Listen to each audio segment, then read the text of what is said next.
بصراحة يعني بعد كمية القرف وكمية العك اللي الواحد شافه النهاردة ده مش كان ينفع إن الواحد أصلا يطلع ومش يتكلم على ماتش الأهلي وصن داونز واللي حصل فيه وكمية القرف اللي الواحد شافه في ماتش النهاردة وكمية العك اللي حصل في الماتش والنتيجة التقيلة اللي الأهلي شالها النهاردة، ودي تاني مرة تحصل قدام نفس الفريق في نفس البطولة. إن أنت تشيل سكور زي كده، تشيل خمسة من فرقة واحدة في نفس البطولة ومن نفس الفرقة. فهو مش الطبيعي ان الاهلي اصلا يشيل سكور من حد، او مش طبيعي ان الاهلي يشيل نتيجه كبيره من حد، ومش طبيعي ان هي تتكرر. يعني احنا شلناها مره وكنا قلنا ظروف واللي حصل ومش هتتكرر تاني وكل الكلام ده واقتنعنا والموضوع عدى وخلاص يعني. انما ان الموضوع يتكرر تاني فهي دي الكارثه بقى يعني. يبقى احنا كده ما بنتعلمش، واحنا كده ما بنتعلمش من غلطاتنا، واحنا كده مش بنصلح اللي فات، واحنا كده نفس الوضع هو مفيش حاجه اتغيرت.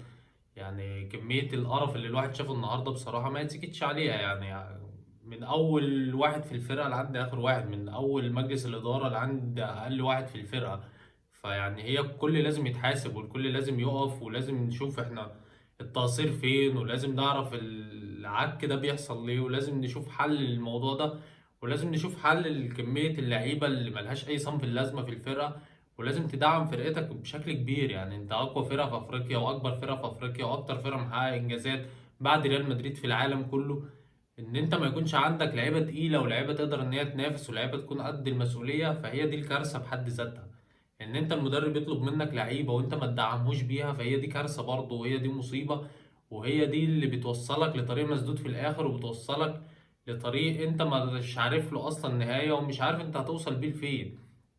عشان كده انا مش بلوم كولر النهارده قد ما بلوم اللعيبه وبلوم مجلس الاداره. يعني انا شايف ان اللعيبه عليها حمل كبير قوي في نتيجه النهارده، اكتر من المدير الفني بكتير. يعني اصل المدير الفني مش هينزل هو اللي يلعب، مش هينزل هو اللي يجري، مش هينزل هو اللي يضغط. احنا لو شفنا معظم الاهداف مفيش ضغط اصلا من لعيبه النادي الاهلي. ما اكيد مش المدرب اللي هيقول له اقف وما تضغطش، اكيد ده مش هيحصل.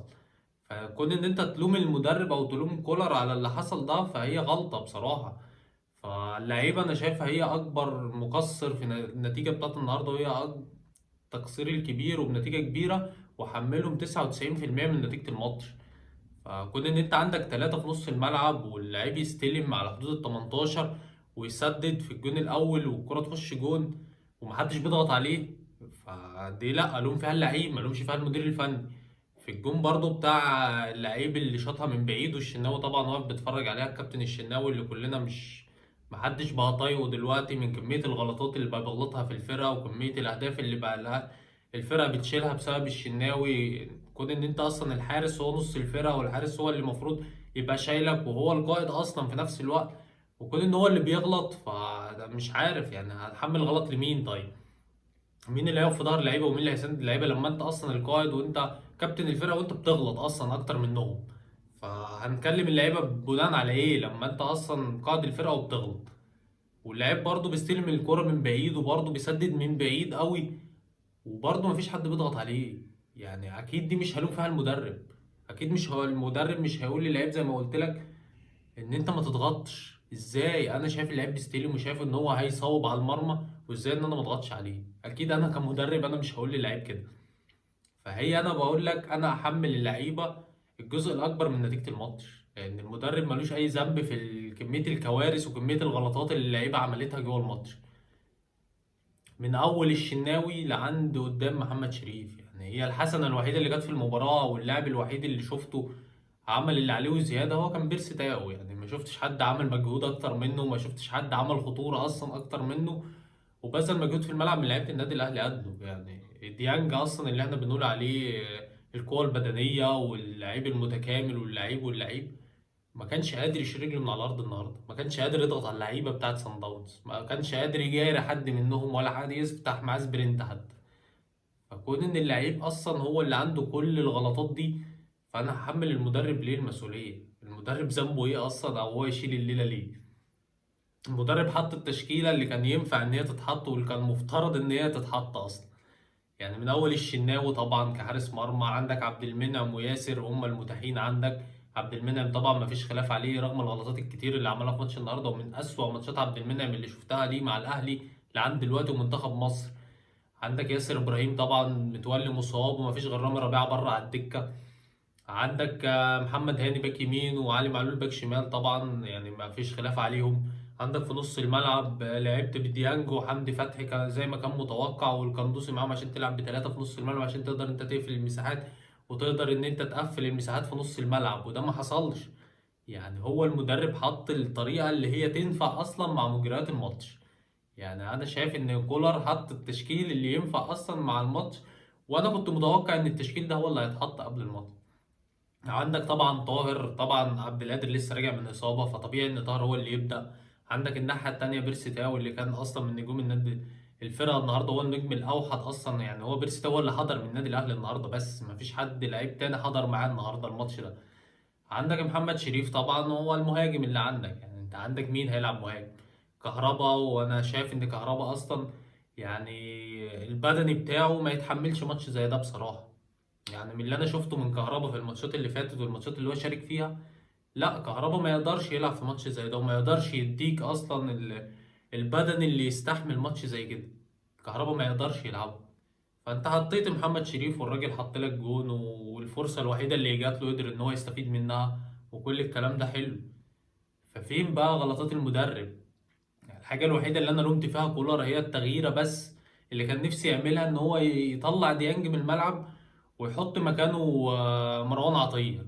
يعني انما هو سحب حمدي فتحي وحط مكانه السولية. انا كان نفسي ان احنا نغير التوليفة بتاعت نص الملعب، لان كانت المشكلة كلها بالنسبة لي في الثلاثة بتوع نص الملعب. الثلاثة بتوع نص الملعب كانوا بصراحة عاملين كوارث. عارف يعني ايه الخط بتاع نص الملعب وخط الدفاع يبقوا لازم في بعض كده كده؟ يعني اللعيبه كلها كده جنب بعض، يعني سايبين فجوه كده. يعني الملعب كله، نص ملعبك كله فاضي، وكل اللعيبه بتاعتك واقفه على حدود ال 18 بس، وكل اللعيبه بتاعت سان داونز بقى حوالين 18 ومحدش بيضغط عليهم. يعني هو اللعيب لو قرب بس من ال 18 شويه هضغط عليه. ما قربش طول ما هو بره على الحدود بقى من بره كده، انا ما بضغطش عليه اصلا ولا بقرب من الكوره، ولا بحاول ان انا اعمل البلوك عليه عشان ما يسددش على المرمى. انا ما بعملش كده. يعني جونين يجوا بنفس الاسلوب وبنفس الطريقه. طبعا في الشوط الثاني انت فتحت بقى المساحات وبدأت ان انت تهاجم وبدأت انت تلعب هجوم كلي بقى، وكل اللعيبه بتهاجم، ومحمد عبد المنعم طبعا ورامي ربيعه واقفين على نص الملعب عندك يعتبر. فطبعا صن داونز في المرتدات مش هتسمى عليك. انت فتحت المباراه بحيث ان انت تقدر ان انت تقرب النتيجه، وقربت. يعني انت كنت طالع الشوط الاول 3-1، بعد ما كنت 1-1 وكنت ماشي باسلوب كويس، لا بدأت ان انت تنهار بعد حوالي قد ايه، يعني ربع ساعة تلت ساعة من الماتش ما قدرتش تستحمل اكتر من كده. وبدأ الفرقة تقع بقى بدني. يعني الفرقة خلاص، ما اللعيبة ما مش قادرة اصلا تشيل رجلها من على الارض. فبدأت اللعيبة تقع اصلا بقية الماتش. فالشوط التاني انت بدأت تفتح، فبدأت انت تسيب مساحات، فبدأوا هم يلعبوا على المرتدات وبدأت انت تشيل الليلة. فانا ما اقدرش احمل كولر مسؤولية الهزيمة دي. لا انا احمل اللعيبة اللي هي اصلا مش قادرة تشيل رجلها من على الارض، اللعيبة اللي هي مش عندها بدن ان هي تقدر تجاري لعيبة صن داونز في وقت زي ده. فالنتيجة طبعا 99% بالنسبة لي أنا هحملها للعيبة، والباقي هحمله للإدارة اللي هو ما دعمش الراجل بالصفقات اللي هو طلبها والمواصفات بتاعت اللعيبة اللي هو كان عايزها. فأنا أتوقع إن هيبقى في فرمان في نهاية الموسم، وهيبقى في يعني كولر لو كمل مع الأهلي، وده المفترض إن هو يحصل إن هو يكمل، لا كولر هيمشي لعيبة كتير من النادي الأهلي، وده المفترض إن هو يحصل. فبصراحة لازم نصلح ولازم نعدل، ولازم صفقات الأهلي تبقى مختلفة عن كده بكتير. مش ينفع أنت كنادي أهلي يبقى دي الصفقات بتاعتك إطلاقا. ما ينفعش. ما ينفعش. أنت أكبر فرقة في أفريقيا وبتطلع تلعب كأس عالم أندية، إزاي هتواكب كل الكلام ده؟ وبصراحة يعني أنا عايز ألوم على كولر في جزئية واحدة، إن هو لعند دلوقتي ما أقنعنيش في موضوع اللعب خارج ملعبك في بطولة أفريقيا. يعني انا سمعت الاستاذ حسن المستكاوي مع ابراهيم فايق بعد بطوله كاس العالم للانديه، لما بيقول له كولر كده قدم اوراق اعتماده مع الاهلي بالاداء اللي هو عمله، وخصوصا الاداء الهجومي اللي لعب بيه قدام ريال مدريد ولعب بيه قدام فلامينجو، والاداء المميز اللي قدمه في بطوله كاس العالم رغم النتائج، طبعا النتيجه الكبيره قدام ريال مدريد وقدام فلامينجو. قال له لا، يعني انا اقدر ادي كولر العلامه الكامله، واقدر ان انا احكم عليه بشكل مطلق، وان انا اديله حقه بالكامل او اديله العلامه الكامله لما اشوفه بيلعب في افريقيا، وخصوصا بيلعب بره ملعبه. يعني اشوفه بيلعب بره ملعبه، بيلعب بره بقى في افريقيا في الاجواء الحر، في ماتش زي الهلال اللي هو هيحطك تلعب الساعه 3 عشان يوقعك في البدري في الجو الحر بتاعهم، وان انت هو عارف ان انت مش هتقدر اصلا تجاريه في الجو ده. صن داونز نفس النظام برضه، هيلعبك في الساعة 3 برضه في الوقت الحر والوقت اللي انت اصلا مش بتلعب فيه ومش هتقدر تجاريهم فيه. فهو ده الاختبار الحقيقي برضه الكولر، ان هو برضه يلام عليه يعني هي دي الاختبار بالنسبة لي. انما كأداء وكخطة وكتشكيل والكلام ده، لا انا شايف ان هو قدر ان هو يستغل الاوراق المتاحه بالنسبه له، قدر ان هو يحط اللعيبه اللي هي مفترض كانت مفترض ان هي تتحط. لو كنت سالت اي واحد اهلاوي قبل الماتش كان هيحط لك التشكيل ده، لان هي دي الخيارات الموجوده، وهو ده هي دي اللعيبه المتاحه قدام الراجل. فمش هيروح يجيب لعيبه من بره مثلا تيجي تلعب معاه الماتش ده. فهي دي الخيارات المتاحه، وهي دي الاوراق اللي قدام الراجل اللي قدر ان هو يعتمد عليها في الماتش ده. فتيجي تقول لي بقى كولر هو اللي متحمل وكده؟ لا، اللعيبه هي المتحمله، اللعيبه اللي مش كانت قادره تقف على رجليها، اللعيبه اللي مش كانت قادره تضغط اصلا على لعيبه صن داونز، اللعيبه اللي مش كانت قادره تجاري اصلا لعيبه صن داونز في المساحات او في السبرنتات او في اي كل الكلام ده. انت خسرت كل حاجه، خسرت الثنائيات، خسرت الضغط، خسرت الكوره، كل حاجه في المباراه انت خسرانها، وهي نتيجه من اول المباراه، وهي كانت بتدل ان المباراة هتخلص بكارثة في الاخر. بصراحة يعني مش هكدب عليك، من اول المباراة ومن بعد 10 دقايق كده من مرور المباراة، وخصوصا بعد الجون الاول كمان لصن داونز اللي جه بدري قوي، انا حسيت ان اللعيبة مش قادرة، اللعيبة مش هتقدر تجاري صن داونز 90 دقيقة. حسيت بكده. انا كان نفسي الماتش الوحيد اللي سمعته للاهلي، وكان نفسي الحكم يصفر في الماتش ده بدري، مش كان نفسي ان الماتش يطول اكتر من كده. بس اقول قدر الله ما شاء فعل. هي مباراة وعدت، فالواحد زعلان جدا، الواحد يعني مش قادر يوصف الإحساس اللي جواه بخصوص الماتش ده. الواحد طبعا كأهلاوي أنا ما بحبش إن أنا أتحط في موقف زي ده، أو إن أنا أشيل نتيجة تقيلة زي دي. فكون إن أنا أشيل نتيجة تقيلة زي دي فطبيعي إن أنا هكون زعلان.